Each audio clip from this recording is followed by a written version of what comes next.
일본입니다. 아침에 한알 뉴스 종합 비타민 아침의 매일경제 김우미입니다. 오늘의 일면 같이 들어가 보시죠. 매일경제입니다.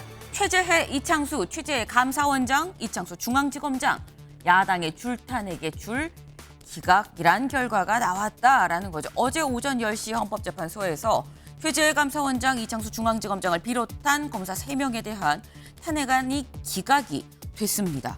모두 기각이 된 건데 여기에 대해서 바로 다음 기사 좀 이어가 볼까요? 세계일보입니다. 8연속 기각이다. 탄핵 남발 커지는 야당의 책임론. 이란 얘기가 지금 나오고 있습니다. 어제 기각이 된 거는 총 4건이었었는데 이보다 앞서서 다른 4건도 모두 기각이었다. 8연속으로 기각이다. 이거 야당이 탄핵 남발한 거 아니야. 요거 좀 책임 있는데 라는 얘기가 나오고 있다라는 거죠. 관련해서 요걸 좀 같이 보겠습니다. 윤 대통령 측 입법 독재 묻지마 탄핵 이거 확인된 거 아니겠느냐라고 얘기를 하고 있고요. 대통령실은 탄핵 남발에 헌재가 경종을 울렸다라는 얘기도 하고 있습니다. 네. 요 관련해서 얘기를 잠시 뒤에 대담으로도 좀 같이 좀 풀어보겠습니다. 다음 기사 볼까요? 한겨레입니다. 주주 충실 의무 상법 개정안 국회 통과. 어제 본회의가 있었습니다. 어제 본회의에서 이 통과가 된 거 여야 간 극명하게 이견을 보였던 상법 개정안이었다라는 거죠. 대체 무슨 내용이길래 이 극명하게 이견을 보였느냐? 이 충실 의무, 이 이사의 충실 의무를 회사에서 이 주주까지도 좀 확대하는 안이 담겨 있었는데 그 포인트를 두고서 여야가 이견을 보였다라는 겁니다. 왜? 이거 이 주주한테까지 이 확장을 하면 너무 고소고발이 난무할 수 있다라는 게 반대하는 입장, 국민의힘 여당의 입장이었었는데 결국 이 야당이 지금 현재 과반이죠. 어제 184표의 찬성으로 통과가 됐다라는 겁니다. 하지만 여당에선 그럼 우리는 최상목 대행한테 거부권 행사라고 건의할 거예요. 라고 얘기를 하고 있다라는 거죠. 지금 굉장히 극명한 상태, 거부권 얘기까지도 벌써 지금 나오고 있습니다. 근데 관련해서 다음 기사를 좀 볼까요? 이번엔 중앙일보입니다. 중앙일보는 뭐라고 얘기를 했느냐? 거야 상법 족쇄 강행했다라고 얘기를 했어요. 아까 한겨레는 뭐라고 얘기했냐면 주주 충실 의무 법안이 통과가 됐다라고 얘기를 했는데 중앙일보는 상법 족쇄를 강행했다라고 얘기를 하고 있는 거죠. 네, 완전히 다른 지금 시각으로 일면 제목을 뽑았다라는 겁니다. 네. 다만 이제 국힘이 이제 거부권 행사를 건의를 하겠다라고 얘기한 만큼 이렇게 되면 어떻게 될지는 또 최상목 대행한테 공이 하나 더 넘어간 것 같다라는 생각이 좀 드네요. 다음 기사 보겠습니다. 동아일보입니다. 학생 수 8만 명 줄었는데 작년 사교육비는 29조였다. 역대 최대였다라는 겁니다. 네. 아니 요즘 저출산으로 애도 많이 줄어가지고 학생 수 자체가 8만 명이 줄었는데도 불구하고 사교육비는 역대 최대가 나왔다는 거. 그럼 대체 얼마나 많이 썼다는 거야? 라는 생각이 들죠. 이걸 좀 보겠습니다. 초중고생 10명 중에 8명은 사교육을 받는다. 한 명당으로 따져보니까 한 달에 47만 4천 원 정도는 쓰더라. 특히나 가장 많이 쓰는 이 증가율 얼마나 많이 올랐느냐. 초등생 사교육비가 11%로 가장 많이 올랐다라는 겁니다. 참 많이 쓰네. 한 명당 50만 원 가까이 쓰는 거야 라는 생각이 드는데 근데 초중고생만 쓰냐는 거죠. 다음 기사 볼까요? 한국일보입니다. 기저귀 차고 4세 고시 확산. 영어 유치원 월 154만 원 쓴다라는 겁니다. 네. 이 정부에서 아까 본 건 저희가 초중고생의 사교육비고요. 이번엔 영유아 사교육비도 처음으로 한번 실태 조사를 해봤다라는 겁니다. 그랬더니 여기 볼까요? 지금 1인당 사교육비가 33만 2천 원 정도 되더라라는 거예요. 월 평균. 1인당이 이런데 아까 뭐 154만 원 얘기가 나왔죠. 1인당 이렇게 나왔는데 154만 원까지는 아니네. 이게 평균 쳐서 그런 거야. 라고 생각을 할 수 있는데 여기 볼까요? 사교육 참여율 47.6%입니다. 영유아 2명 중에 1명은 사교육을 받고 있다라는 거죠. 왜? 4세 고시 영어 학원 레벨 테스트 통과하려고 너도 나도 지금 학원 보내고 있다라는 얘기가 나오고 있는 겁니다. 사교육에 돈을 많이 쓴다는 거 공교육이 좀 삐덥지 못하다라는 얘기일 수도 있고요. 또 하나는 부의 양극화가 교육 영역까지도 완전히 넘어가서 고착화된다는 얘기일 수도 있지 않나라는 생각을 좀 해보네요. 많은 걸 좀 시사하는 통계인 것 같습니다.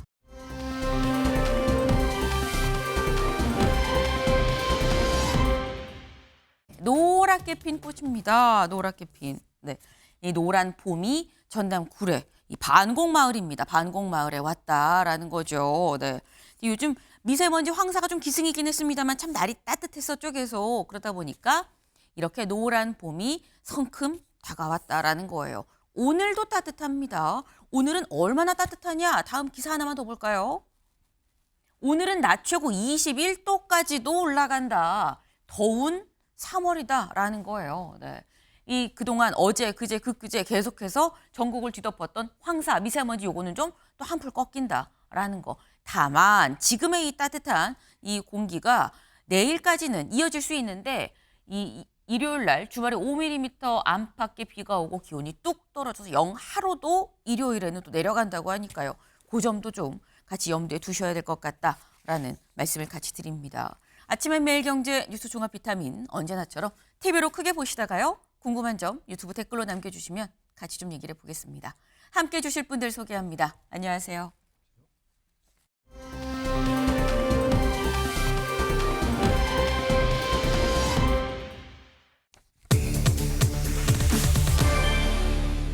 네, 첫 번째 키워드 석고대죄대 좋아서 했겠나라는 겁니다. 기사 같이 볼까요? 감사원장 검사 3명도 거야 줄탄핵 8번째 기각이다라는 거예요. 아까 저희 일면 소개하면서 말씀드렸죠. 어제 최재해 감사원장, 이창수 중앙지검장을 포함해서 검사 3명에 대한 이 탄핵안 결과가 나왔습니다. 뭐였냐? 기각이었다라는 거죠. 기각이 되고 난 다음에 되자마자 최재해 감사원장과 이창수 중앙지검장 바로 출근했습니다. 그 모습 같이 보고 오실까요? 현명한 결정을 내려주신 헌법재판소 재판관님들께 감사하다는 말씀을 드립니다. 이제 제가 복귀하게 되면 국민들께서 불안해하지 않으시도록 당분간 공직기관 확립에 역점을 두고 감사원을 운영해 나가도록 하겠습니다.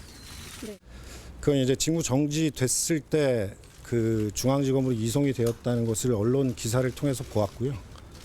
어떤 사건이든지 제가 그동안 했던 것처럼 수사팀하고 잘 협의해서 모든 최종 결정은 검사장이 제가 책임진다는 자세로 성실하게 필요한 일을 하도록 하겠습니다. 네, 무려 98일 만에 출근이었었다라는 거죠. 그런데 이제 어제 기각이 오전에 됐는데 되자마자 심지어 최재해 감사원장은 28분 만에 출근을 했습니다. 28분 만에 출근을 했다라는 건 집에서 다 옷 갈아입고 이제 넥타이까지 다 매고 이제 나가기만 하면 되게 거의 뭐 준비를 하고 있었다. 기각이 당연히 될 거야라고 생각을 하고 있었다라는 얘기인 건데 실제로 어제 4명 다 기각이 됐죠. 그리고 이 전원 만장일치로 8대 0으로 모두 기각이 됐습니다. 윤영걸 대표님. 네. 4명 모두 8대 0 만장일치 기각 예상하셨습니까? 뭐 8대 0까지는 예상을 못하고 이진숙 방통위원장이 4대 4였잖아요. 네. 그래서 정치색을 배제하지 못했 거로 저는 봤어요. 네. 근데 8대 0으로 완전 콜드 게임, 야구로 말하면 콜드 게임이죠. 8연패에서 어제 8대 0 완승을 거둔 이유는 그만큼 헌법상 법률상 중대한 침해 사유가 위반 사유가 있어야 되는데 네. 민주당의 탄핵 소추가 너무 좀 무리한 게 지금 색깔을 달리하는 헌법재판관도 반영이 된 게 아니냐 뭐 좀 이런 생각이 들어요. 네. 이진숙 그 방통위원장 때는 그래도 방통위가 2인 체제로 가능하느냐 이렇게 해석의 영역이라 그래도 4대 4로 나왔는데 네. 어제 8대 0으로 완전 일치된 거는 그만큼 사실 확인 모든 게 제대로 맞지 않았다는 거죠. 탄핵 소추 사유가 아예 인정이 되지 않은 물론 뭐 부분적으로 뭐 인정이 됐었지만 중대한 침해 사유는 없다고 나왔거든요. 네. 그만큼 민주당이 너무 무리하게 탄핵 소추를 했다. 그걸 어제 볼 수 있었습니다. 네. 8대 0으로 4명 다 8대 0일 거라고는 예상을 못했지만 기각 정도는 예상을 했었다. 근데 지금 말씀처럼 근데 4명 다 8대 0으로 만장일치로 다 기각이 됐네. 라는 말씀을 지금 하셨어요. 최창일 교수님은 어떻게 전망하셨었을까요? 8대 0으로 기각될 줄 알았어요. 아, 4명 다. 예. 네. 왜냐하면 지금 이 일부 이제 위법 사항이 있다고 판결은 나오긴 나왔어요. 네. 헌재가. 그렇다 하더라도 이 전에 말이죠. 이게 이제 위법 사항이 있다 하더라도 이 헌재 재판은 뭡니까? 탄핵 인용 기각의 여부는 헌법을 위반하고 불법적인 걸 하더라도 파면시킬 정도로 중대한가의 문제거든요. 이걸 항상 우리가 염두에 둬야 돼요. 근데 여러 가지 위법 사항이 있다 하더라도 전 여기 검사도 그렇고 이 감사원장도 그렇고 이게 파면은 시킬 정도인가 그 생각을 했기 때문에 8대 0으로 기각될 거다라는 생각을 저는 했습니다. 네. 전 그래서 여기서 또 하나 느끼는 게 지금 항상 얘기하는 게 이제 우리 법 연구회 출신들의 뭐 이념 성향을 많이 문제 삼았잖아요. 8대 0 나왔잖아요, 이렇게. 네. 그럼 원래 이렇게 8대 0 나오면 안 되죠. 이념 성향이 이른바 이제 국민의힘이나 윤 대통령 측에서 얘기하는 그 이념 성향의 뭐 우리 법 연구회 출신들 때문에 항상 이제 편향된다 이런 얘기를 많이 했는데 이 8대 0 나오는 거 보세요. 그래서 제가 볼 때는 헌재 재판관들이 이념에 따라 휘둘리지 않는다라는 걸 또 한 번 느꼈다는 거. 물론 여기서 이제 별개 의견도 냈고 네. 이제 위법하다는 얘기도 하긴 했습니다만 어쨌든 간에 이거는 어쨌든 파면 사유가 안 된다고 봤던 거거든요. 따라서 헌재 재판이 대단히 공정하다라는 걸 또 한 번 느꼈고 그런 의미에서 저는 8대 0으로 기각될 거다라고 느꼈습니다. 네. 예상했었던 것처럼 만장일치 기각으로 모두 나왔다. 이 얘기인즉슨 결국 헌법재판관들 뭐 이념 성향에 휘둘리지 않고 따박따박 법대로 있는 대로 판단한다는 방증 아니겠느냐라는 말씀을 하셨어요. 근데 윤 대표님께서는 이거 다 이 4개가 다 기각된 거 보면 결국 이거 야당이 해도 너무했다는 얘기 아니겠느냐라는 말씀을 또 하셨습니다. 네, 지금 이 나오는 얘기가 지금 다 기각이 됐다라고 하는데 지금 현재 헌재에 제출된 탄핵안이 그 표를 좀 같이 볼까요? 이겁니다. 네.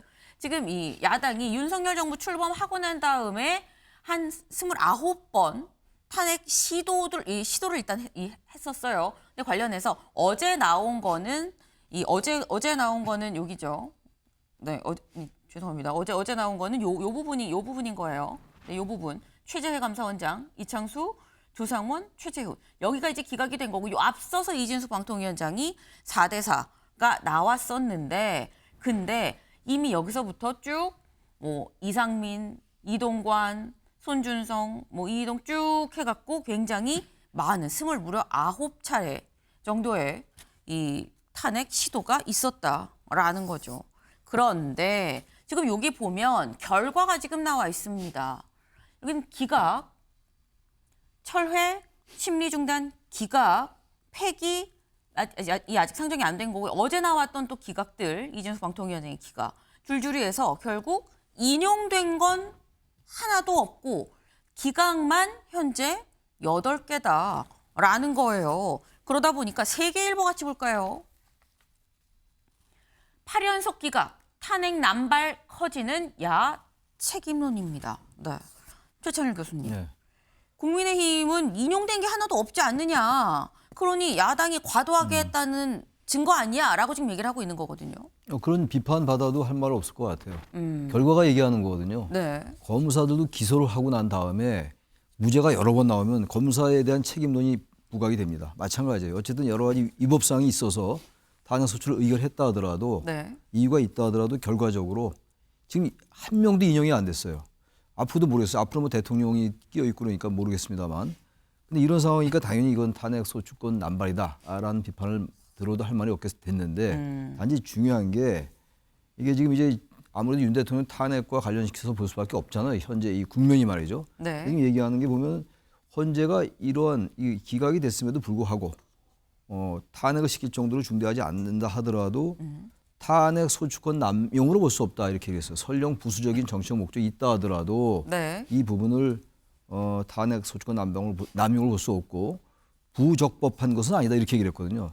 따라서 이건 탄핵 소추를 남발했다는 비판을 들을 수밖에 없는 상황이에요. 일단 우선 물리적으로 볼 때 네. 너무 많이 했었고 그리고 전부 기각됐기 때문에 그렇다 하더라도 이걸 완전하게 민주당이 완전히 잘못했다라고 말할 근거는 별로 없는 겁니다. 단지 정치적으로 볼 때 결과가 이렇게 나오니까 네. 민주당이 상당한 책임감을 느껴야 되겠죠. 비판받을 수도 있다고 저는 봅니다. 예. 네. 비판을 받을 수 있긴 하지만 헌재도 얘기하지 않았느냐. 이게 뭐 남용이라고 볼 것까지는 아니다라고 헌재에서도 얘기를 했기 때문에 이거를 뭐 민주당만의 완벽한 잘못으로 볼 수는 없는 거 아니냐라는 취지의 말씀하셨거든요. 윤영걸 대표님. 제가 보기에는 민주당이 지금 면피성 하고 있거든요. 예, 좀 어제 이재명 대표도 그랬잖아요. 과하긴 했지만은 불법 위법은 아니다. 맞는 얘기죠. 불법 위법은 아닌데 법 내 테두리에서 하는데 그걸 남용을 한 거죠. 무고죄, 남용 뭐 이렇게 한 거죠. 그러다 보니까 법무부 장관 같은 경우는 뭐 야당 대표를 노려봤다. 이것도 탄핵 사유가 되잖아요. 그러니까 중대한 법률적 헌법 침해가 있어서 이 탄핵 소추해야 되는데 그냥 한 거죠. 특별한 이유 없이. 네. 그러다 보니까 과유불급, 지나친 거는 부족한 것 같다. 뭐 이렇게 돼서 너무 많은 29건 하다 보니까 우리나라가 대한민국이 아니라 대행민국이 됐어요. 예, 대통령 지금 탄핵 중이니까 한덕수 국무총리가 하는데 총리도 지금 탄핵을 했잖아요. 네. 그러니까 지금 최상목 권한대행은 대대행이에요. 지금 법무부 장관, 뭐 감사원장 어제 복귀했지만 중요한 자리 아니에요. 중앙지검장. 우리나라 그래도 정의를 잡는 데인데 그것도 지금 하루 이틀도 아니고 98일 만에 복귀됐습니다. 그래서 네. 이런 국정 논란 사태는 헌법재판소하고 민주당하고 손잡고 지금 일으킨 거예요. 그러니까 이 세계가 급박하게 돌아가는데 우리는 98일간 어제 기각 났지만은 야구 선수로 말하면은 수갑 차고 있고 축구 선수로 말하면은 족쇄를 차고 있었던 거예요. 이런 게 바로 국정 논란이 아닌가 뭐 이런 생각이 들고 어제 같은 경우 8번째 계속 기각이 났는데 네. 저는 깜짝 놀란 게 민주당 의원들이 그 탄핵소추 의결 다 참여한 의원들이 어떻게 한 명도 참회록을 쓰는 사람이 없나. 예? 정말 국민한테 미안하다고 그래야 되지 않아요? 국정을 이렇게 발목 잡은 게. 근데 미안하다는 사람이 한 명도 없어요. 그래서 저는 한국의 미래는 참 어둡다. 그리고 빨리 법률 개정해가지고 탄핵소추와 관련 법들 네. 빨리 개정해서 탄핵소추가 되더라도 직무는 좀 계속할 수 있게 하고 그리고 거기에 드는 변호사비나 이런 것도 그 소추한 사람이 좀 물린다든지 여러 가지 좀 페널티가 좀 붙어야 된다고 생각합니다. 네. 윤 대표님이 이렇게 잘 흥분을 잘 안 하시는 편인데 살짝 좀 흥분을 좀 하셨어요. 그래서 아니 이거 해도 너무하다라고 하면서 약간 좀 세게 좀 말씀을 하셨는데 최 교수님. 과한 면이 분명히 있어요. 우선 제가 아까 말씀드린 것처럼 숫자적으로 너무 많아요. 일단 너무 많고 이 탄핵이 거의 없었어요. 우리나라 정치에. 근데 언제부턴가 이 탄핵이 아주 일상화됐기 때문에 좀 민주당이 비판받을 점이 충분히 있다고 또 말씀드립니다. 근데 이거 분명히 얘기해야 될 게 무리한 탄핵이 분명히 있었던 걸로 보고 거기에 따라서 어제 그 이재명 대표도 잘못했다라는 말은 안 했습니다만 잘했다고 보지 않는다면 그게 그 얘기예요. 말의 이제 뉘앙스의 차이인데 네. 그럼에도 불구하고 우리가 좀 어쨌든 헌재 재판을 존중하기 때문에 8대0 기각에 따라서 민주당을 비판하는 거 아닙니까? 그거와 같은 기준으로 똑같이 얘기해야 돼요. 헌재 재판에 대해서. 항상 아전인수로 어떤 때 헌재 재판관의 A를 인용하고 헌재 재판소에서 얘기한 거에 또 B를 인용하는 경우가 있는데 정확히 한 얘기가 또 있어요. 8대0 기각으로 결론을 내렸습니다만 네. 탄핵 소추권 남용을 볼 수 없다. 이것도 분명히 얘기했다고요.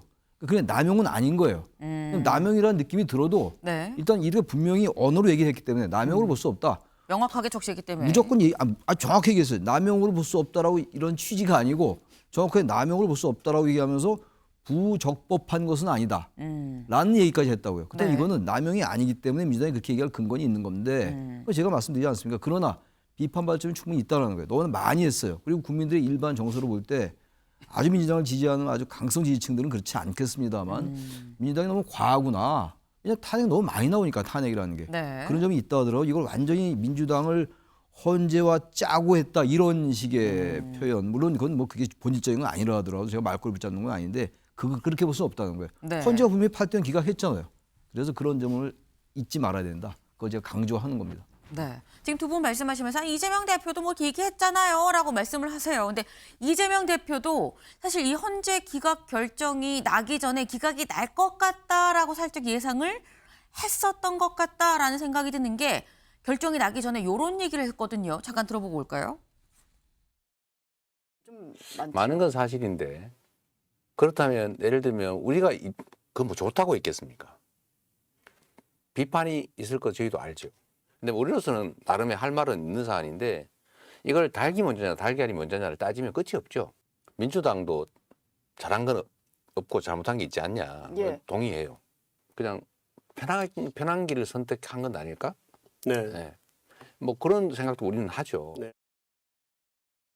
네, 보겠습니다. 여당이 탄핵 남발 여기에 철퇴를 내려야 된다라고 얘기를 하니까 야당 지금 이재명 대표가 직접 얘기를 하죠.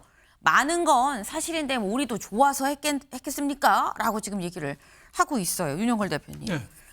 우리가 좋아서 했겠냐. 우리도 잘못한 거 아는데 닭이 먼저냐 달걀이 먼저냐라고 얘기를 할 상황은 아니잖아. 그럼 끝도 없어. 둘 다 잘못한 거지 라는 취지의 얘기인 것 같아요. 저런 말이 전형적인 면피성 발언이죠. 그냥 잘못했으면 인정하고 넘어가야 되는데 네. 닭이 먼저냐 달걀이 먼저냐 너나 나나 똑같다는 얘기죠. 지금 국민의힘 정권 윤석열 대통령의 문제가 있으니까 우리가 한 거다. 뭐 이렇게 어떻게 보면 물타기용 발언이라고 봐야죠. 저는 헌법재판소에서 어제 탄핵 소추권 남용 아니다. 이거는 잘했다는 민주당이 잘했다는 뜻이 아니고 저거는 국회에서 과반수 이상 결의를 해서 왔으니까 그건 적법하다 이거죠. 지금 우리가 비판하고 싶은 거는 적법하다 위법하다가 아니에요. 탄핵 소추권 적법합니다. 하지만은 지금 국정을 담당하는 야당의 한 축, 야당 다 합해서 한 190석 가까이 되잖아요. 네. 그 사람들이 저렇게 발목 잡는 게 지금 올바르냐 이거죠. 저게 민주주의를 무너뜨리는 거죠. 어떻게 민주주의는 무너지는가 책 보면은 민주주의의 제일 중요한 게 두 가지잖아요. 하나는 상호 관용, 네. 서로 인정해 주는 거. 두 번째는 제도적인 자제.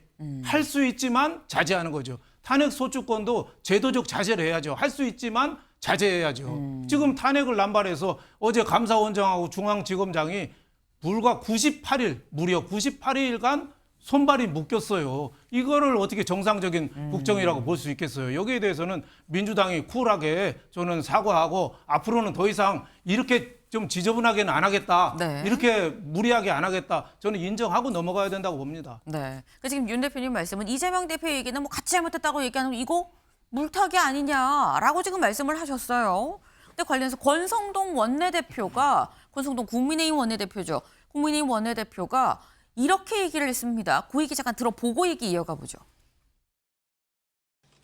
이재명 대표는 어제 유튜브 방송에 나와서 29번의 줄 탄핵에 대해 민주당도 잘한 것은 없다라고 말했습니다. 이재명 대표는 얼렁뚱땅 애매하게 말하지 말고 8번째 탄핵 기각에 대해 정식으로 국민 앞에 석고대죄하십시오. 감사원과 중앙지검 조직을 98일 동안이나 마비시킨 것에 대해 책임 있는 사과를 하십시오. 네. 권성동 원내대표는 석고대죄해라라고 얘기를 했어요. 뭐 얼렁뚱땅 애매하게 말하지 말고 제대로 사과해라고 지금 얘기를 했거든요. 최창일 교수님. 근데 제가 지금 말씀드리는 게 민주당이 저는 잘못한 게 많다고 봐요. 어쨌든 탄핵권을 남발한 거 맞다고 좀 봅니다. 근데 네. 국민의힘도 저점 얘기했습니다. 민주당의 대표가 우리도 잘한 거 없다. 네. 라고 얘기하면 우리도 잘한 거 없다고 얘기하는 게 맞아요. 그래야 서로 이게 뭔가 화합이 됩니다. 네. 지금 여야 관계로 화합 얘기한다는 것 자체가 완전히 사치스럽고 한가한 얘기인 거 제가 아는데 뭐 국민의힘은 그렇게 잘한 거 굳이 그렇게 얘기하는 게 저도 한 말씀 드릴게요. 제가 민주당 편은 전혀 아닙니다만 뭘 이렇게 잘했습니까? 그러면 탄핵 소추권이 제도적 자제, 상호 관용이라면 네. 그 민주당 제가 비판하잖아요. 그러니까. 그럼 국민의힘 쪽에 얘기를 하는 사람들도 좀 그쪽도 비판도 좀 해야 돼요. 그래야 뭐가 균형이 맞는 겁니다. 한 번도 저는 그쪽에 계신 분들이 스스로 비판을 못 봤어요. 그러면 이건 지금 탄핵 얘기입니다만 입법 문제. 입법 독재, 이른바 입법 독재 얘기 많이 하잖아요. 입법권을 남용했다. 근데 입법권을 남용한 거라고 치고 그럼 대통령의 제2요건도 남용한 겁니다. 그러니까 서로 이쯤 되면 적어도 민주당 대표가 그래 100% 제가 잘못했습니다라고 사과를 안 했다 하더라도 저 정도의 언어를 쓰면 네. 그래, 우리도 남용한 거 있다. 이래야 조금씩 풀리는 겁니다. 근데 크게 제가 볼 때 국민의힘 그렇게 잘한 게 없는 게 아니라 아주 잘못하고 있다고 좀 보는데 뭐 원내대표가 나와서 완전히 자신들은 도덕적 완전한 우위에 서가지고 있는 것처럼 저렇게 민주당을 공격하는 건 적어도 보기 남사스럽다. 제가 그 말씀 드립니다. 네. 네.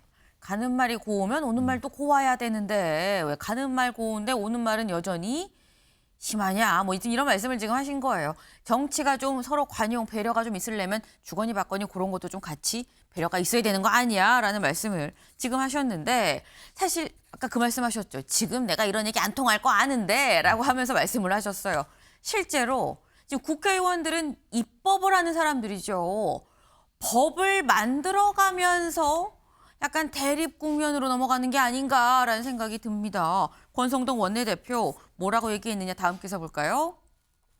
권성동 탄핵안 기각된 발의의원 처벌하는 법안을 그러니까 앞으로는 탄핵안을 냈는데 이 결국 최종 기각이 되면 탄핵 소추안을 남발한 거라고 생각을 하고 그 해당 발의한 의원 직권남용으로 처벌하는 법안을 좀 만들자라고 얘기를 했습니다. 근데 여기에 대해서 또 이 민주당에선 이런 법안이 나왔어요. 다음 기사 볼까요? 야, 스토킹 범죄자, 정당 해산하라. 말폭탄 퍼부은 여야입니다. 네.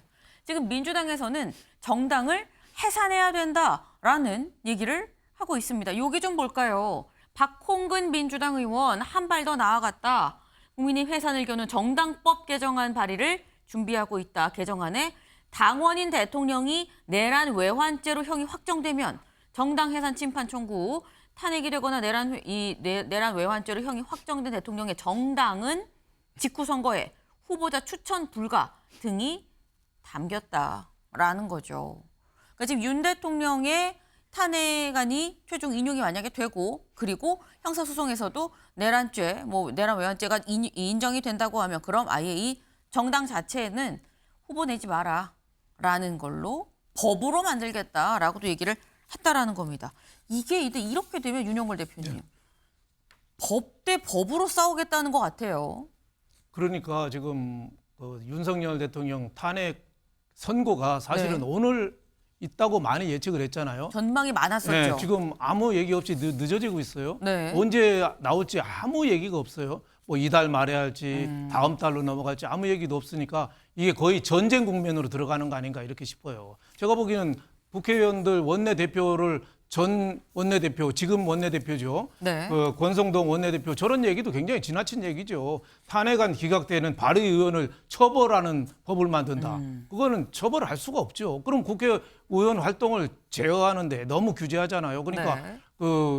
예를 들면은 저는 탄핵이 되는 공무원들이 직무를 좀 할 수 있게 배제를 하지 말고 할 수 있게 하고 헌법재판소에서도 이번에 98일간 묶어놨으니까 헌법재판소 좀 빨리 결론을 좀 내도록 이런 식으로 하고 또 지금 국회에서 탄핵 소추하는데 그 변호사비는 국고로 하거든요. 네. 또 방어하는 사람 공무원들은 자기 돈으로 또 해요. 네. 이런 것도 국고 어떻게 보면 낭비잖아요. 이런 거는 좀 개선해야죠. 그리고 또 박홍근 전 원내대표죠. 저분도 탄핵 발의돼서 대통령이 나온 당은 정당 해산하라 이런 것도 좀 상대방을 인정하지 않은 거죠. 지금 제일 걱정되는 게 헌법재판소에도 지금 불신한다가 여론조사 보니까 한 45%까지 되는데 네. 잘못 이루다가 사실상 내란 상태에 접어들지 않느냐. 그걸 국회의원들이 저렇게 앞장서서 저렇게 부채질하고 있는 거죠. 진짜 국회의원들, 정치인들의 좀 자제가 필요하고 네. 여야가 지금 헌법재판소가 어떻게 결론을 내더라도 수용하겠다.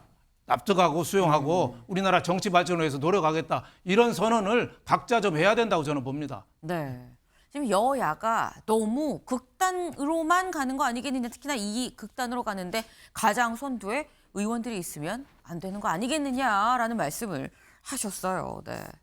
사실 이번 이 탄핵안 기각 모두 다 기각됐다라는 거에 민주당의 책임이야, 아니야, 둘 다 잘못한 거 아니야, 우리만 잘못했으면 이런 얘기들이 지금 나오고 있는데 사실 어제 탄핵안 선고에 이목이 쏠렸던 이유, 감사원장 탄핵되는 거야, 중앙지검장 탄핵되는 거야가 아니라 오늘 탄핵 여부가 인용이 되는지 결과를 보면 윤 대통령의 탄핵 심판에 좀 가늠자가 되는 거 아닐까라고 해서 모두 이목이 쏠렸던 거거든요.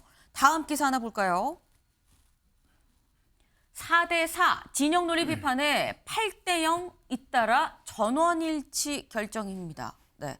4대4 이진숙 방통위원장이 이 탄핵안이 기각이 되면서 4대4가 나왔었죠. 바로 이겁니다. 그때 문형배, 이미선, 정정미 그리고 정계선 재판관은 인용, 그리고 나머지 김형두, 정영식, 김복형, 조한창 이 4명의 이 재판관은 기각. 그래서 4대4로 나뉘었었어요. 그래서 요번에는 어떻게 결론이 날 것이냐라고 했었는데 어제 최재해 감사원장 그리고 이창수 중앙지검장 다 8명 모두 8대0으로 기각이란 결과가 나왔다라는 거예요.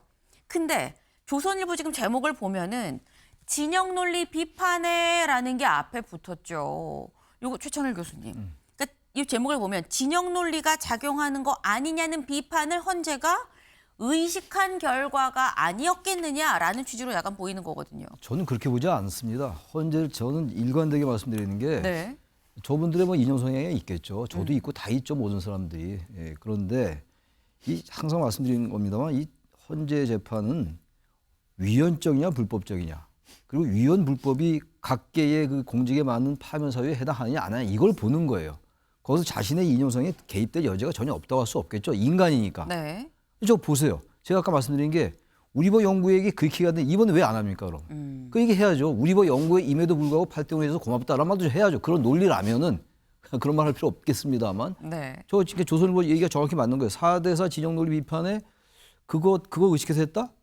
저는 그렇게 보지 않는 거예요. 말이 안 된다 이런 얘기입니다. 왜냐하면 이건 명백하게 이준숙 방통위원장의 경우는 2인 체제가 원래 이게 방통위가 합의제인데 독임제로 가기 때문에 여기에 대한 생각이 갈렸던 것이고 4대4로 그 이념이 개입될 여지가 없다고요. 그걸 자꾸 이념적인 그 스펙트럼을 보니까 자꾸 이런 문제가 생기는 거예요. 진영 논리가. 근데 이거 같은 경우는 제가 아까 말씀드렸잖아요. 여러 명에 대해서 위법사항이 좀 있다 하더라도 네. 감사원장 그리고 각 검사들 중앙지검장 포함해서 이걸 파면할 정도가 아니라고 보고 있는 거예요. 객관적으로 볼 때 이성과 합리로 볼 때 말이죠. 그래서 8대 0이 나온 겁니다. 그러니까 저기 조선일보는 무슨 말 하려는지 알겠는데 저렇게 보면 안 된다는 것이고 전 따라서 지금 아까 잠깐 지나간 얘기입니다만 이 권성동 의원이 탄핵안 기간 때 발의 의원 처벌하라는 거 네. 이거 말이 안 되는 거예요. 윤 대표님 말씀처럼 있을 수 없는 얘기고 당연히 이건 위헌 소송하면 무조건 위헌이죠. 그리고 아까 그 박홍근 전 원내대표 말도 마찬가지예요. 네. 대통령이 탄핵된 대통령 나온 정당 해산 청구하겠다. 그것도 위헌 나올 것 같아요. 그렇게 하지도 않겠지만 이런 법 안 만들 거예요. 서로 네. 엄포용으로 얘기하는 건데 이쯤 돼서 이런 것도 좀 자제해야 돼요. 이제 그야말로 거의 고지가 바로 앞이잖아요. 탄핵이 인용이 되든 기각이 되든. 그러니까 의원들이 좀 자제를 해야죠. 아까 자제, 제도적 자제 이런 게 숱하게 하지 않습니까? 그놈의 어떻게 무너지는가 민주주의는 그 책 너무 많이 인용해가지고 이제는 온 국민이 다 알 거예요. 그 책. 하버드 대학 교수들이 쓴 책 말이죠. 아무튼 그런 건데 이런 것도 너무 이 인용으로 보지 말자라는 네. 게 저의 주장입니다. 예. 네. 윤영걸 대표님. 그러니까 어제 감사원장하고 중앙지검장 검사들이 8대 0으로 났기 때문에 네. 윤 대통령도 이제 8대 0으로 날 가능성이 있지 않느냐. 뭐 이렇게 지금 저 신문이 뜻하는 게 그렇게 네. 보는 것 같아요. 저는 최 교수님하고 의견이 같습니다. 8대 0으로 저는 안 날 거로 봐요. 예, 왜 그러냐면은 이진숙 방통위원장 4대 4였는데 네. 헌법재판소 판결을 할 때 사실의 영역, 네. 사실의 영역하고 해석의 영역이 있습니다. 그러니까 어제 같은 경우는 사실의 영역만 갖고 판결이 끝난 거예요. 네. 그러니까 이의 제기할 게 없어요. 근데 윤 대통령에 관한 거는 국회 체포조라든지 포고문이라든지 국무회의라든지 이런 거는 사실의 영역이에요. 근데 계엄을 할 만큼 사유가 중대했느냐, 그리고 대통령을 파면할 만큼 중대하냐, 이거는 해석의 영역이거든요. 이거는 재판관마다 저는 다르지라고 봐요. 그래서 네. 어제 저는 오늘이죠. 오늘 헌법재판관들이 윤 대통령에 관한 선고가 안 나온 게 네. 저는 그런 가능성이 충분하지 않느냐. 뭔가 지금 뭐 5대 3이라든지 네. 뭐 이런 식으로 안에 굉장한 지금 평의 과정에서 이견이 상당히 굉장히 오간다. 그래서 문영배 헌법재판관 직무대행이 결론을 못 내리고 끌고 가고 있고 네. 민주당에서는 마은혁 좌파 대표하는 그 헌법재판관 후보잖아요. 그 사람 빨리 끌어들여서 보충해서 네. 투입해서 6명이 돼야지 인용이 되잖아요. 그러니까 지금 혼란을 내부에서 겪고 있지 않느냐. 그거는 그냥 제 추측입니다. 그 증거가 있는 건 아니고. 네, 알겠습니다. 이제 말씀 중에 뭐 마은영 뭐 좌파 재판관 후보라고 말씀하셨는데 이제 여권에서는 좌파다라고 좀 주장을 하고 있는 상황인 거죠. 근데 지금 말씀은 안에서 재판관들 사이에서 굉장히 평의 과정에서 치열한 다툼이 있지 않겠느냐. 내 생각이다라고 지금 붙여서 말씀을 하셨는데 기사 하나만 더 볼까요? 중앙일보 기사 하나만 더 보겠습니다. 어제 8대 0 결과에 대해서 중앙일보 뭐라고 얘기를 했느냐. 이진숙 된 4대 4, 이번엔 8대 0. 합의 과정 문제 없다 메시지. 우리 합의 잘 하고 있어요. 만장일치 잘 나오고 있습니다. 이견 없어요. 큰 이견 없어요라는 취지의 메시지 아니겠느냐라는 건데 최창렬 교수님, 지금 윤영걸 대표님은 내가 볼 때는 내 개인적인 생각이지만 이견이 상당한 것 같아요라고 말씀하셨거든요. 어떻게 보십니까? 저도 개인적인 의견인데요. 이거 알 네. 수가 없어요, 정말. 네. 전혀 없습니다. 저는 초질관 8대 0이다. 저는 오늘 아니 어제 저기 헌재 재판처럼 말이죠. 이거 네. 왜냐하면 윤 대표님 말씀이 맞아요. 사실의 영역에서는 다 인정한다 이거예요. 5개 지금 쟁점 사유가 있잖아요. 탄핵 사유가. 뭐 비상계엄 선포, 뭐 포고령 쭉 있어요. 정치인 체포 지시, 국회 활동 방해 이런 거 있는데 이런 부분들은 다 인정한다 하더라도 이게 과연 대통령 파면시킬 정도냐? 국가 비상사태로 볼 수 있다. 그야말로 이건 해석의 영역이니까. 네. 근데 저는 제가 중대하게 보는 거는 이게 항상 보면 이 주문을 보면 헌법 소유지란 말이 많이 나와요. 어제도 보니까 이 탄핵 소추의 목적은 이 법 위반 행위를 방지함으로써 헌법 수호를 하려 한다는 주문이 있더라고요. 어제도 보니까. 네. 그러니까 이 헌재가 가장 중요하게 보는 게 헌법 수호의지인 것 같아요. 박근혜 전 대통령 탄핵 때도 그랬거든요. 그 말이 나왔단 말이에요. 그러면 여러 가지가 있는데 정말 오죽하면 개헌을 했겠는가라는 차원이잖아요. 근데 네. 보세요. 어제도 제가 아까 한 말씀이 드린 말씀인데 보세요. 탄핵 소추권 남용으로 볼 수 없다 얘기했죠. 굳이 그 얘기를 왜 했을까요? 대통령이 비상계엄을 선포할 때 줄탄핵으로 인한 국정마비 이 얘기를 했다고요. 그리고 그 얘기가 부단히 나오고 있는 거 아닙니까? 네. 그래서 국정이 마비됐다. 헌정이 위험한 상태를 국가 비상상태로 봤기 때문에 개엄했다라는 논리로 가고 있는 건데 어제 굳이 탄핵 소추권 남용이 아니다. 네. 이 민주당 국회가 한 게 이렇게 적시한 이유는 판시한 이유는 그 줄탄핵으로 인한 국정마비 논리가 맞지 않는다라는 걸 미리 선포한 게 아닌가. 저의 해석의 영역이에요. 네. 그래서 저는 윤 대표님하고 다른 건 많이 비슷한데 이건 조금 다르다. 팔통으로 인용될 가능성이 높다. 5대3 이런 건 나올 가능성이 거의 없지 않을까. 저의 추측입니다. 네. 최 교수님도 내 개인 생각인데 내 추측인데 라고 일단 까셨어요. 하지만 내가 볼 때는 8대 0이 나올 것 같다. 지금 아직 선고 기일도 잡히지 않은 상황입니다. 때문에 과연 다음 주에 빠르면 다음 주라는 얘기가 나오는데 정말 다음 주에 선고가 날 것이냐. 이 이목이 집중되네요. 다음 키워드 넘어가 봅니다.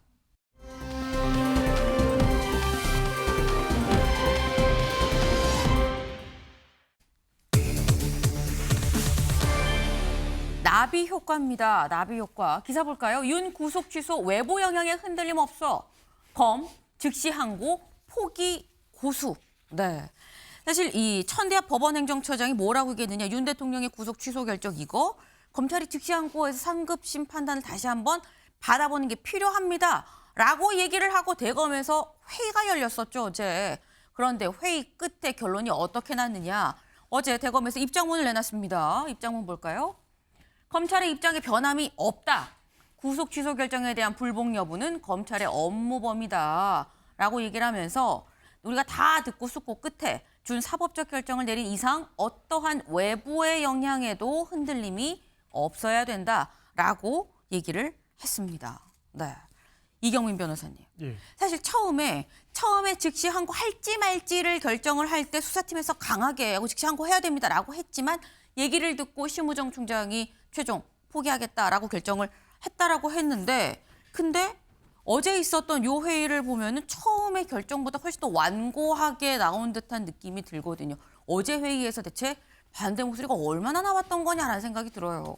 그렇습니다. 지금 뭐 즉시 항고를 지금 하지 않고 어떻게 보면 이 석방을 하게 된 것인데, 네. 근데 이 부분에 있어가지고 만약에 즉시 항고를 하게 된다면 어떻게 보면 이제 그 전에 이제 석방을 했던 게 위법한 석방이 된다. 검찰 입장에서는 그렇게 또 해석이 될 수 있는 부분이거든요. 네. 그리고 무엇보다 이제 검찰도 그렇고 법원에서도 그렇고 내부에서 계속해서 이 윤 대통령에 대해서 이제 구속 취소를 하고 그다음에 즉시 항고를 하지 않은 것에 대해서 좀 어쨌든 이게 계속해서 논란이 나오고 있는 것은 사실입니다. 이게 이전과는 다른 방식으로 이제 날수를 계산을 하다 보니까 네. 그래서 계속해서 이런 잡음이 지금 끊이지 않고 있는 것이고, 근데 그럼에도 불구하고 어제 대검에서는 계속해서 이제 같은 입장을 고수를 했다 이렇게 하는 것을 보면 뭐 앞으로 실무에서는 뭐 계속해서 이제 지시를 하기로는 날로 계산을 할 것이다라고 이야기를 하긴 하거든요. 네. 근데 그렇게 하면서도 동시에 이런 문제가 발생을 할 수 있기 때문에 이게 시간까지도 계산해서 빠르게 이제 진행을 하라. 뭐 이런 취지로 좀 실무에서도 조금 바뀔 것 같고. 네. 그래서 이것이 이런 결정이 사실 좀 일반적인 케이스는 아니고 이례적인 케이스가 맞기 때문에 앞으로도 조금 계속해서 이야기는 나올 것 같습니다. 네. 사실 이 만약에 어제 대검이 회의 결과 그럼 우리 즉시 항고하겠습니다라고 입장을 변경한다 그러면 처음에 내렸던 본인들 이 검찰 결정에 대해서 또 자기 부정을 하는 그런 결과가 되기 때문에 선뜻 그런 결정을 내리지 못했던 거 아니겠느냐라는 말씀을 하셨어요. 네. 이게 지금 얘기에 이 검찰이 이 입장문을 낸 걸 보면 어떠한 외부의 압력에도 뭐 이런 얘기들이 막 나오죠. 그러니까 이 천대 행정처장의 말이 어떤 검찰의 독립성 이걸 좀 침해했다, 수사권을 좀 침해했다라고 보는 것 같은데 요런 이 결정에 민주당은 어제 일제히 또 대검으로 갔습니다. 그 모습 잠깐 같이 보고 올까요?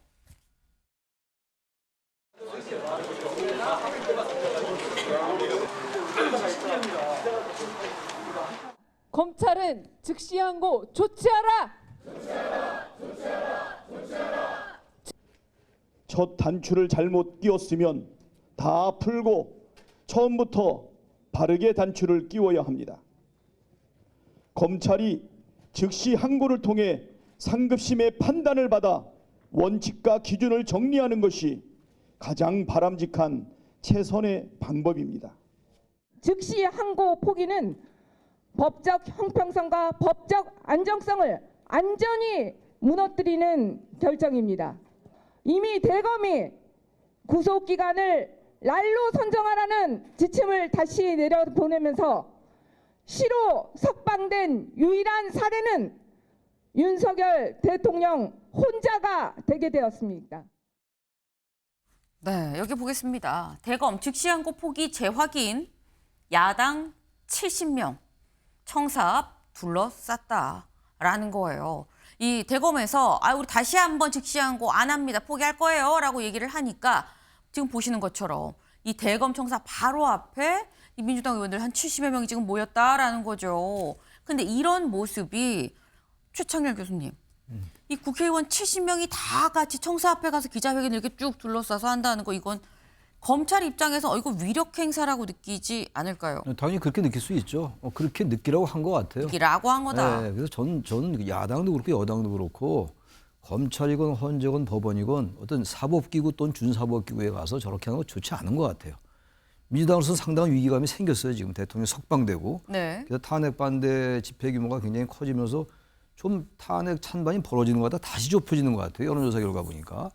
근데 저렇게 이제 위기의식이 느껴서 지금 국회에서 광화문까지 매일 도보도 하고 네. 조국혁신당 같은 경우는 3보 1배도 하고 이렇게 하는 것 같은데 그 심정은 알겠어요. 근데 어쨌든 간에 오늘 제도적 자제 얘기가 많이 나오는데 제도만 자제하는 게 아니라 이 국회가 헌법기관이나 저는 준사법기관에 가서 사법기관이잖아요. 저기도 검찰 이런 데 가서 저렇게 하는 거는 하나의 집회로서 어떤 우리가 어떤 우리의 의견을 집회나 시위로서 얘기할 수 있듯이 할 수 있어요. 할 수 있지만 적어도 국회의원 저 정도 많은 인원이 가서 한다는 거 네. 저거는 상당한 그 위협을 느낄 수 있어요. 위협이라는 건 물리적 위협은 아니겠습니다만 그 여당도 마찬가지예요. 헌재가 당론으로 헌재를 지금 많이 가서 릴레이 시위 하잖아요. 국민의힘도 그것도 당론은 아니라고 하더라도 그것도 마찬가지예요. 그러니까 여야의 입장은 알겠어요. 그러니까 최대한 좀 자제했으면 좋겠어요. 저렇게 많이 가서 하는 건 전 여야 공이 네. 좀 비판받을 점이 있다. 그렇게 말씀드립니다. 네. 지금 최 교수님은 야당이 이렇게 가는 거 지금 위력 행사라고 느끼라고 압박감 느끼라고 가는 건데 이거 부적절하다. 근데 야당만 부적절하느냐? 여당도 뭐 헌재 앞에 가서 하는 거 이거 맞는 거냐?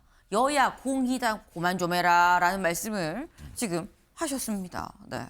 근데 지금 저희가 얘기를 한 게 이 윤 대통령의 구속 취소에 대해 즉시 항고할지 말지. 근데 어제 최종 다시 한번 항고 안 하겠다라고 결정이 났다라는 거죠. 근데 이게 요번 키워드가 뭐죠? 나비 효과입니다. 나비 효과. 다음 기사를 좀 볼까요? 윤 나비 효과. 명태균, 김영선, 김용현까지 줄줄이 구속 취소 청구입니다. 네. 지금 명태균 씨, 김영선 전 의원, 김용현 전 장관 모두 윤 대통령의 구속 취소 결정 이후에 다시 한번 나도 취소해 주세요. 나도 석방시켜 주세요라고 얘기를 하고 있다라는 거죠. 사실 명태균 씨는 진즉에 낼 거다 얘기를 했는데 어제 진짜 제출을 했습니다. 변호인 얘기 잠깐 들어보고 오시죠. 명태균 씨 구속 취소 신청서를 오늘 접수한다고 들었는데요. 네, 오늘 접수할 계획입니다. 우리는 시간은 충분했었고요. 예. 구속 사유가 해소됐다. 기존에 계속해서 주장을 해왔습니다. 그 증거인멸이나 도주의 우려가 없지 않느냐 이 말씀이신 거죠? 예, 그렇습니다. 네. 지금 얘기를 들어보면 뭐 우리는 뭐 시간이나 뭐 날 뭐 이런 문제 윤석열 대통령과 똑같은 사유의 사안은 아니긴 한데 우리는 이제 계속 구속돼야 될 인신 구속의 어떤 이런 사유가 다 해소가 됐기 때문에 이젠 석방을 해줘야 된다. 그런 취지로 지금 구속 취소 청구를 냈다라고 지금 얘기를 하고 있습니다. 근데 물론 이 윤 대통령의 어떤 뭐 12.3 이 계엄 사태와 직접적으로 연관이 있는 사람들이 정말 아니에요. 명태균, 김영선 이 두 사람의 경우는. 근데 지금 윤 대통령 구속 취소됐는데 왜 우리는 뭐 이런 얘기를 지금 하고 있는 거거든요. 이거 변호사님, 이거 검찰 입장에서 상당히 좀 난감하겠다라는 생각이 좀 듭니다.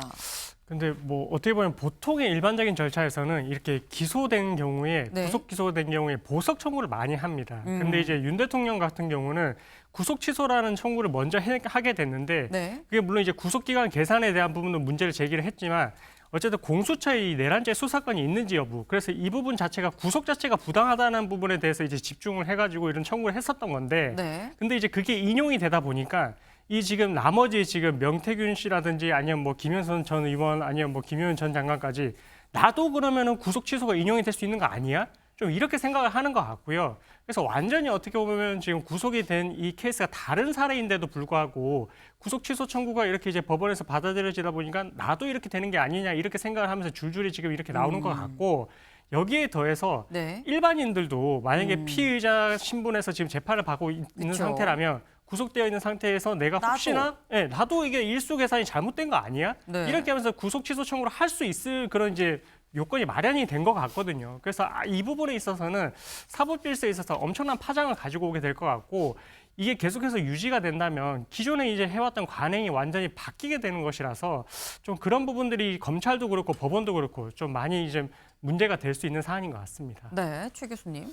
저는 법적 안정성이라는 부분이 있어요. 그러니까 이거는 윤 대통령 석방과 무관하게 어떻게든 분명한 입장을 정리해 줘야 돼요. 네. 아니 많은 피의자들이 저렇게 해서 나중에 다 치는 사람도 있을 거 아니에요, 옥고를. 그 현재 피의자나 피고인들이 저런 날수에 의해서 구속돼 있는 사람이 있을 것이고, 그건 엄청난 혼란일 수 있어요. 저 명태균, 김영선 저분들은 전혀 다른 얘기지만 구속 취소 당연히 할 수 있는 거죠. 김영현 전 장관은 재청구까지 한 거 아닙니까? 저게 그러니까 법적 안정성이라는 건 제가 다른 걸 얘기한 게 아니라 검찰이 앞으로는 계속 날로 계산하라고 그랬단 말이에요. 네. 아무리 검찰을 이해하려 해도 제가 심우정 검찰총장의 입장에서 이해해보려고 노력을 해봤어요. 논리적으로. 네. 설명이 전혀 안 돼요. 이게 위헌 소지가 있기 때문에 직시항고 안 했다고 하면서 검찰의 업무범위라고 하면서 대법관 얘기했음에도 불구하고, 물론 대법관이 대법정에서 한 얘기는 아니라 하더라도. 근데 그렇게 얘기했음에도 불구하고 여전히 같은 입장 유지하는 거 아닙니까? 오늘 14일 자정까지 오늘 기한이긴 해요. 직시항고 기한이. 네. 그런데 앞으로 날로 계산해라. 설명할 길이 없다고요. 완전한 이율 배반이에요. 완전한 자기 부정이고 완전히 자기 모순이다. 그래서 저는 뭐 심우정 검찰청 이건 비판하자는 이런 차원이 아니고 네. 분명히 해줘야 돼요. 그래서 상부심의 판단을 받아봐가지고 위헌 판결을 받아내든가 대법원. 이거 위헌 소지 아직 안 났잖아요. 위헌 소지 여부를 왜 검찰이 판단합니까? 그래서 이거는 어떻게든 상급심의 판단을 받을 필요가 있다. 무슨 대통령 석방 여부와 관계없이 이걸 하지 않고 앞으로 계속 이런 문제가 있기 때문에 법에서 가장 중요한 게 법적 안정성이에요. 법이라는 게 원래 사회 안정을 유지하는 것이거든요. 그런 말씀을 제가 드리지 않을 수가 없습니다. 네. 지금 최 교수님은 내가 아무리 심우정 총장 마음을 생각을 이해를 하려고 노력을 해도 도저히 난 이해가 안 된다라고 말씀을 하셨어요. 윤영월 대표님. 어떻게 보십니까?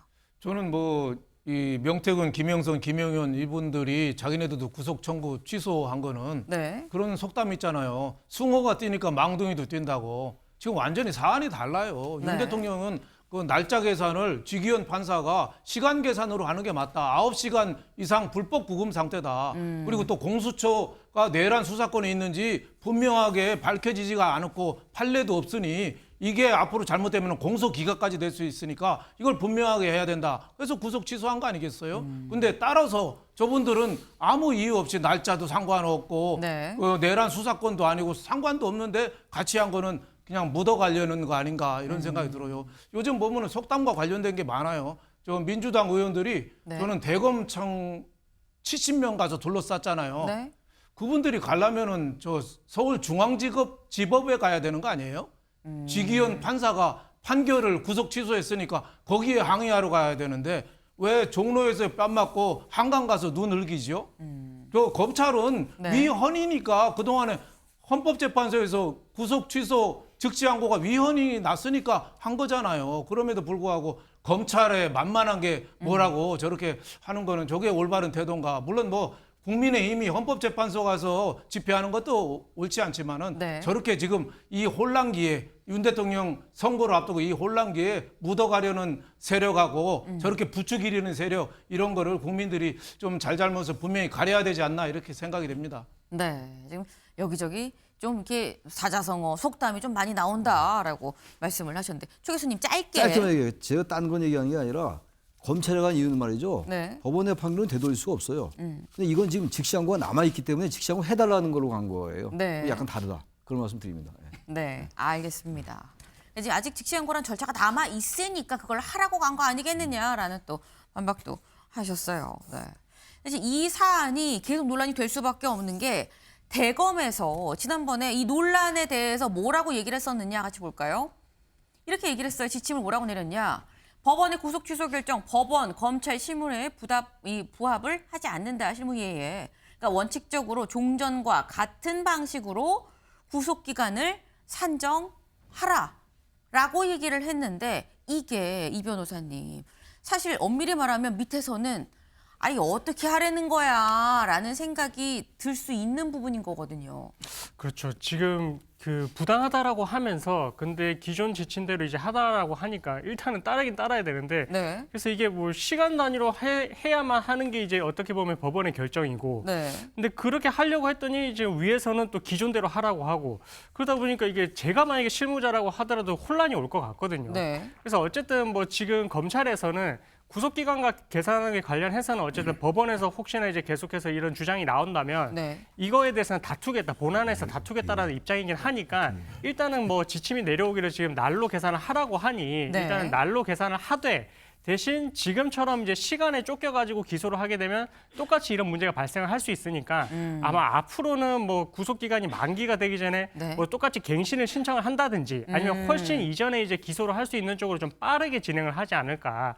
그렇게 해야만 좀 이 혼란이 좀 가중되는 것을 막을 수 있을 것 같습니다. 굉장히 검찰에서도 뭔가 보수적으로 미리미리 구속기간을 좀 갱신하든지 아니면 미리미리 그냥 기소를 하든지 공소를 제기하든지 이런 방식으로 좀 타이트하게 움직이지 않겠느냐라는 말씀을 하셨습니다. 네.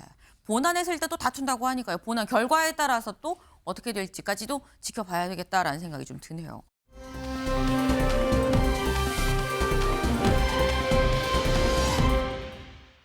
다음으로 좀 넘어가 볼까요? 이제 사람에 주목해보는 시간입니다. 아침엔 피플이죠. 첫 번째 인물. 이 배우 김수현 씨입니다. 김수현 씨가 왜 나온 것이냐 기사 같이 볼까요? 김수현 사생활 논란 방송 유통가 불똥입니다. 네. 김수현 씨 무슨 사생활 논란이 있어? 아시는 분들도 다 아실 것 같고요. 네.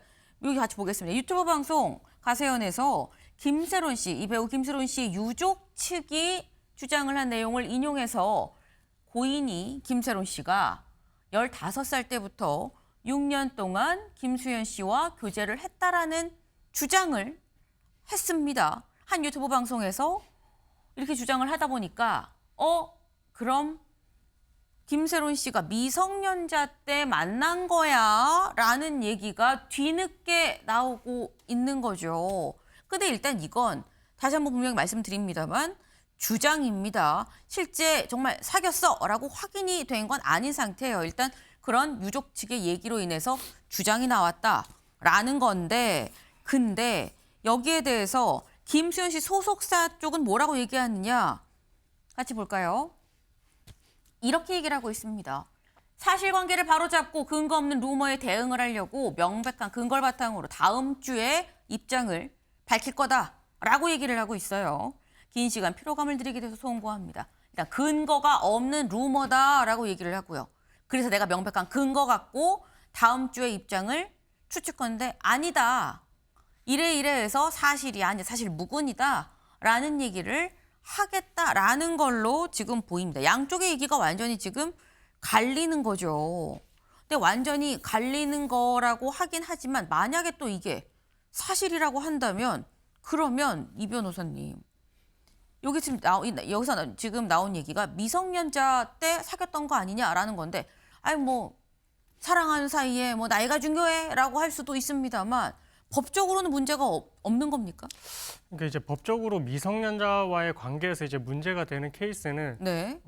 사실 이거는 뭐 그냥 이제 가정을 해서 말씀을 드리면 만약에 이제 미성년자와 관계에서 이 스킨십을 했을 때 그때 이게 법적으로 우리가 이제 그 피해자가 어쨌든 미성년자이기 때문에 성적인 자기결정권이 이제 성숙하지 않았다. 그렇기 때문에 우리가 소위 말하는 미성년자 의제 강간 강제추행으로 이렇게 처벌하는 조항을 두고 있기는 합니다. 네. 그래서 그 나이도 만 16세로 이제 상향이 되긴 했는데, 네. 근데 지금 문제되는 저 시점에는 이제 그때 당시에는 만 13세 미만에 대해서만 처벌을 하는 규정을 두고 있었거든요. 네. 그러니까 이제 피해자가 이제 미성년자가 만 13세 그 미만이었을 당시로 봤을 때는 그렇습니다. 그렇기 때문에 그 조항이 적용되지는 않지만 네. 어쨌든 우리 법의 취지가 미성년자에 대해서는 이렇게 이제 성적 자기결정권이 성숙하지 않은 사람이기 때문에 이렇게까지 법에서도 보호를 하려는 것을 보면 네. 어쨌든 이런 내용들이 뭐 이후에 나오는 근거 자료들까지 보기는 해야 되겠지만 이게 뭐 형사처벌까지 가는 대상이 아닐지라도 적어도 도의적으로 이 미성년자와의 관계에서 이런 문제가 있었다라고 하는 부분에 대해서는 조금 공인의 지위에도 있다 보니까 좀 다르게 봐야 되는 게 아닌가 좀 이런 말들이 나오고 있는 것 같고요. 네. 그리고 무엇보다 이 사건이 사실 논란이 된 게 2024년에 고 김세론 씨가 당시에 그 SNS에 본인이 이제 김수현 씨하고 얼굴을 맞댄 사진을 올렸다가 이제 빠르게 내린 적이 내렸었죠. 있었습니다. 그러고 나서 이제 달렸던 게 셀프 연애 아니냐 이렇게 이제 비난이 있었거든요. 그런 비난들에 대해서 사실 어떻게 보면은 이제 고인이 지금 물론 이제 음주운전으로 잘못한 일이 있었지만 그 이후에 이렇게 계속해서 이제 명예가 조금 깎여 나가는 그런 내용들이 계속해서 이제 댓글들도 달리고 이러다 보니까 네. 그런 부분들을 이번에 좀 의혹을 좀 해소를 하기 위해서 그런 명예 감정을 조금이라도 이제 회복을 하기 위해서 이런 취지로 이제 뭐 유튜브를 통해서 이렇게 이야기를 하고 있는 것이거든요. 네. 그래서 뭐 다음 주에 어떤 근거 자료를 통해서 이제 명백하게 입장을 밝힌다고 하니까 네. 그런 부분을 통해서 좀 진실관계가 명명백백하게 밝혀져야 될 것 같습니다. 네. 지금 말씀을 들어보면 사실 만약에 그러니까 이건 이게 김세론 씨 유족 측의 주장인 거예요. 우리 세론이와 김수현 씨가 사귀었었다라고 얘기를 유족 측에서 얘기를 하는 건데 이게 그 당시에 정말 15살 때부터 6년 동안 사귄 게 사실이라고 해도 지금 변호사님 말씀은 그 당시의 기준 또 13살이었기 때문에 엄밀히 말하면 법으로 처벌 대상은 또 아니다. 다만 사실이라고 한다면 도의적인 부분이 좀 문제가 될 수는 있어 보인다라는 말씀을 하셨어요. 근데 지금 얘기를 하는 게 저희 세계일보 같이 볼까요? 네, 지금 소속사에서 얘기를 하는 게 김수현, 고 김세론 논란 내주 다음 주에 입을 열기로 했다라는 거죠. 소속사에서 명백한 허위 사실 바로 잡을 거다라고 소속사에서는 지금 얘기를 하고 있습니다. 근데 그렇다고 한다면 지금 사실 논란이 되는 이런 부분들에 대해서 소속사에서 밝혀야 되는 부분이 뭐가 있을 거냐라는 거죠. 윤영걸 대표님, 예. 어떻게 보십니까? 다음 주에 소속사에서 입장을 밝힌다고 할 때 여기에는 뭐가 들어가야 이 논란이 좀 해소가 될 거다라고 보세요? 지금 뭐 미성년자랑 뭐 교제를 했다는 부분, 네. 뭐 거기에 대해서 뭐 진짜 애썼는지 없었는지 또 밝혀야 되고 또 하나는 돈 관계가 거래가 있었잖아요. 김수현 씨 소속 친인척이 운영하는 소속사에 돈을 7억을 빌렸는데 네. 그 돈을 뭘 빨리 갚으라고 해서 김세론 씨가 교통사고 이후에 이미지가 실추되면서 생활고를 극심하게 겪었거든요. 그래서 아마 극단적인 선택한 계기 중에 하나가 이게 생활고 문제거든요. 그래서 이 문제에 진짜 금전적으로 압박을 했는지 여기에 대해서 좀 분명한 태도나 솔직하게 좀 밝혀야지 의문이나 국민들의 이 분노 이게 좀 해소될 수 있지 아니면 자꾸 면피성으로 이 오리발 내밀기를 하면은 자꾸 국민들이 화가 나서 이 지금도 광고가 끊어지면은 한 200억 정도 물어내야 된다고 하거든요. 네. 그 일파만파로 커지지 않겠느냐. 어린 그 여성을 저렇게까지 몰아서 결국은 죽음에 일으킨 원흉으로 자칫하면은 지목될 수도 있겠다. 이런 생각이 좀 듭니다. 네. 그러니까 조목조목 지금 밝혀야 될 부분들이 많다. 돈 문제도 좀 그렇지 않겠느냐라고 좀 말씀을 하셨는데 김세론 씨가 사실 김수현 씨가 속해 있는 소속사에 같이 있었죠. 김세론 씨 쪽에서 주장을 하기로는 김수현 씨를 보고 그 소속사로 간 건데 어떻게 이 극단적으로 우리한테 내용 증명을 보낼 수가 있느냐라고 얘기를 하면서 내용 증명 관련해서 김세론 씨가 김수현 씨한테 보낸 문자를 또 공개가 됐었어요. 그때 보낸 문자가 이런 거라고 합니다. 오빠 나 세론이야. 내용 증명 받았어. 소송한다고. 당장 나한테 7억 달라고 하면 난 정말 할 수가 없어. 꼭 소송까지 가야만 할까? 나 좀 살려줘. 시간을 좀 주라. 라고 문자를 보냈다고 주장을 지금 하고 있는 거죠. 네. 근데 요렇게 문자를 보냈다. 근데 여기에 대해서 김수현 씨가 답을 뭐 안 했다. 뭐 이런 취지의 얘기가 지금 나오고 있습니다. 근데 여기서 나오는 건 사실 엄밀히 얘기하면 소속사 입장에서는 뭐 돈을 뭐 받아야 되는 거긴 한데, 근데 이게 이 변호사님 또 얘기를 하는 게 사귀는 사이였었다는 게 아니라고 해도 약간 이렇게까지 같은 소속사에 있는데 좀 뭐 몰아세웠어야 됐어요. 요런 취지인 것 같아요. 근데 여기에 대해서 그러면 우리는 그러지 않았다라는 걸 증명을 하려면 소속사에서는 다음 주에 뭘 내놔야 되는 겁니까? 일단은 내용 증명을 보냈다라는 부분은 어느 정도 증명이 되는 것 같습니다. 네. 뭐 내용 증명을 당연히 보내면 이제 수신인이 받았을 때 이제 송달이 된 걸로 이제 보니까. 그래서 그러면은 그 이후에 어쨌든 이제 그 소속사 측에서 이 채무에 대해서 이제 갚지 않아도 된다.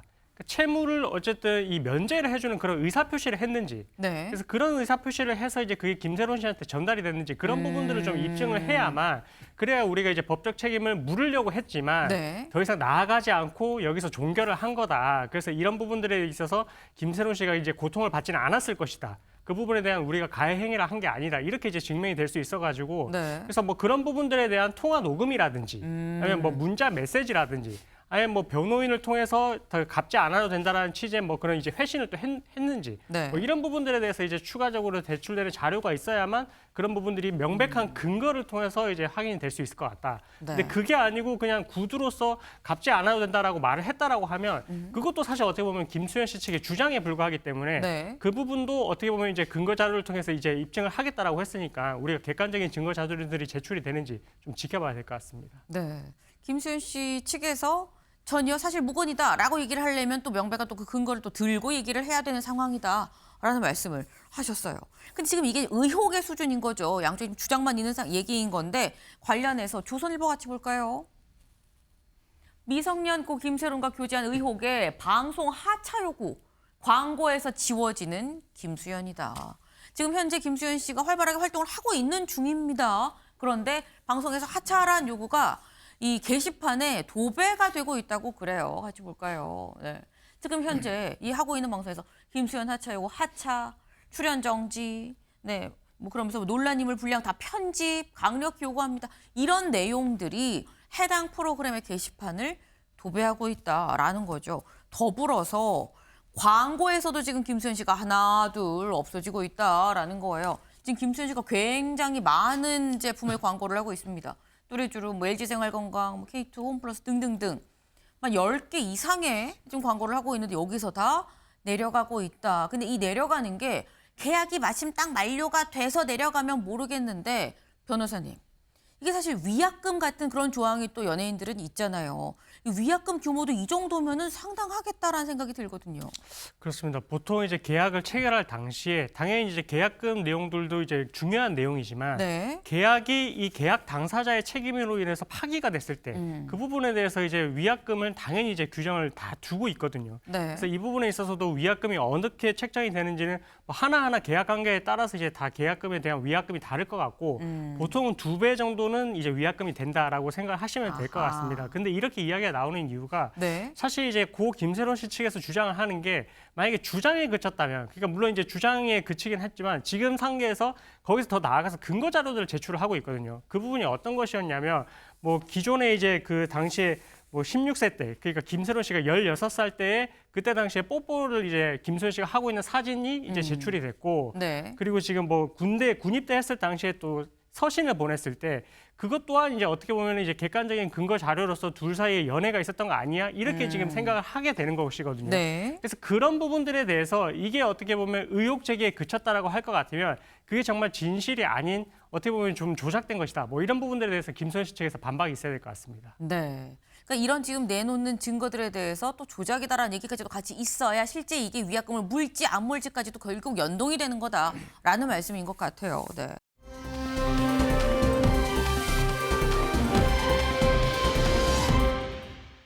두 번째는 저여유 백종원 씨입니다. 백종원 씨 왜 나왔나 기사 같이 볼까요? 네.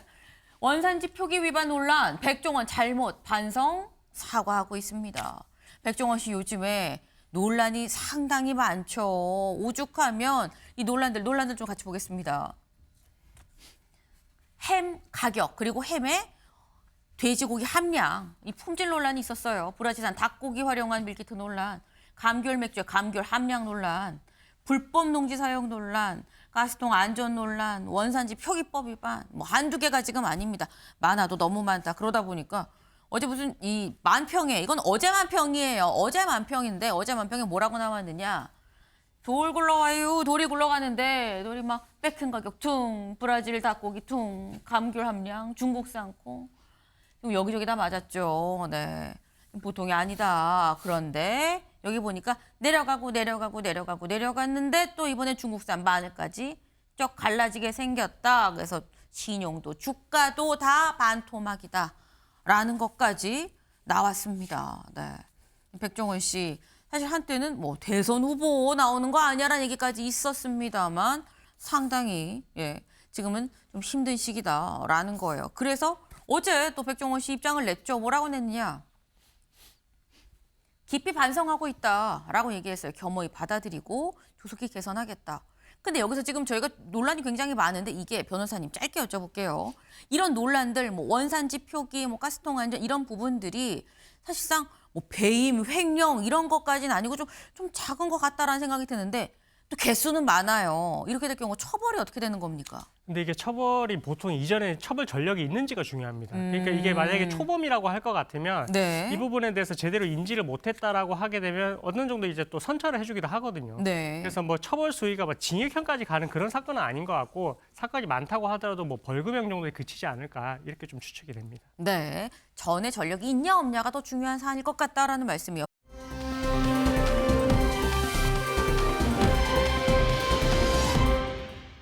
최상목 대행입니다. 최대행 외신에서 대선 출마하셔요? 라고 질문을 하니까 답변의 뒷말, 답변을 뭐라고 했길래 뒷말이냐라는 거죠. 같이 볼까요? 뭐라고 했느냐. 최상목 권한대행 대선 출마 계획 있냐는 질문에 웃음을 터뜨리며 고개를 젓고 지금은 내 임무를 다하는데 집중해야 한다라고 말했다. 왜? 지금은이 붙었느냐. 고개 도리도리 웃으면서 약간 여운을 남긴 거 아니야? 라는 얘기가 나오고 있다라는 거죠. 어떤 마음을 갖고 이런 얘기를 한 건지도 좀 지켜봐야 될 것 같습니다. 저희가 준비한 소식 오늘 여기까지입니다. 오늘도 좋은 하루 보내세요.